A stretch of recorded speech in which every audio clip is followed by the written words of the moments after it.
The Indian American community in the United States of America is the real American dream. Most went there years ago with nothing and made themselves the most prosperous ethnic immigrant group of the nation. And this finds a reflection now in Trump 2.0 administration. Mike Waltz, for example, who's Trump's national security advisor, he's not an Indian, of course, but he's the India caucus head.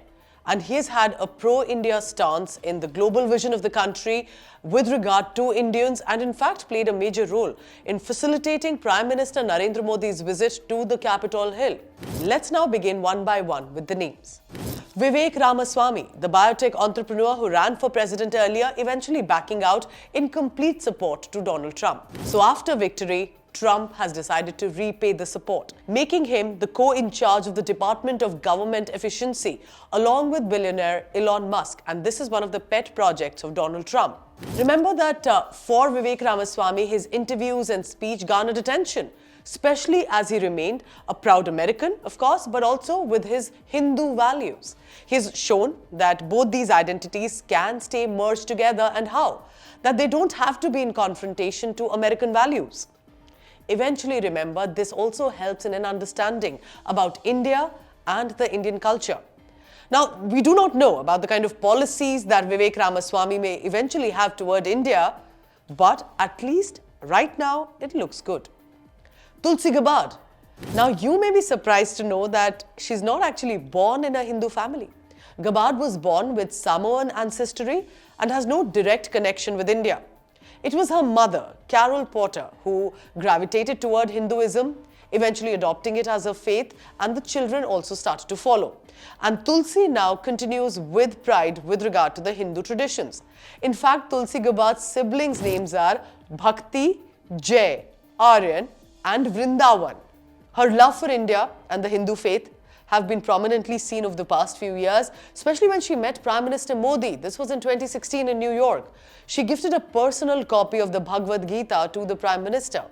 On a political note, in 2021, Tulsi Gabbard moved a resolution in the US Congress for protection of Hindu minorities in Bangladesh and Pakistan after the repeated atrocities they have been facing.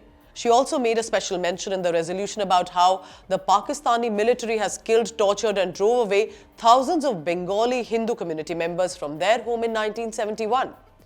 In 2017, Tulsi Gabbard was made the co-chair of the India caucus of the House of Representatives, after which she spoke about Pakistan permitting the use of its territory to terror outfits who then target India and innocent Indians and other neighboring nations. So till now, Tulsi Gabbard has spoken in favor of India, so there is hope that her position now as the Director of National Intelligence will foster India-America ties as well, specifically when it comes to security. What does this reflect for now with regard to the Trump administration? Inclusivity, diversity, trust and responsibility. There is also one individual who's not directly in the administration of Donald Trump 2.0, but he's worth mentioning in this episode, and that's Shalabh Kumar. If you would have noticed, he was seen throughout Trump's campaigns recently and previously too. He is an Indian-American industrialist. He has founded the Republican Hindu Coalition, the RHC, and consistently spoken in favor of India.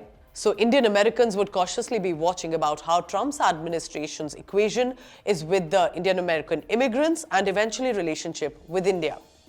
But it's not just about Republicans. Even when we looked at the names of the Democrats, just in this election, Americans have elected 6 members of Congress that are of Indian origin, dubbing them as a Samosa caucus. They are Rohanna, Ami Bera, S. Raja Krishnamurthy, Pramila Jayapal, Sri Thanedar and Suhas Subramaniam. Each one of them in many ways have contributed to how the relationship can be or should be fostered with India and will play a very crucial role eventually about Indian American as a group to the American values and its political establishment. So as I conclude, of course I realize that these are their individual victory after a lot of hard work and campaigning. It is their professional rise in political sphere. And yet if you look closely, this also shows how positively the Indians have contributed to where they have chosen to settle. And generations later, their success has added value to the place of residence, in this case United States of America, eventually also reflecting well on their origins, because these individuals truly can become ambassadors of India and our civilizational values. Thank you for watching.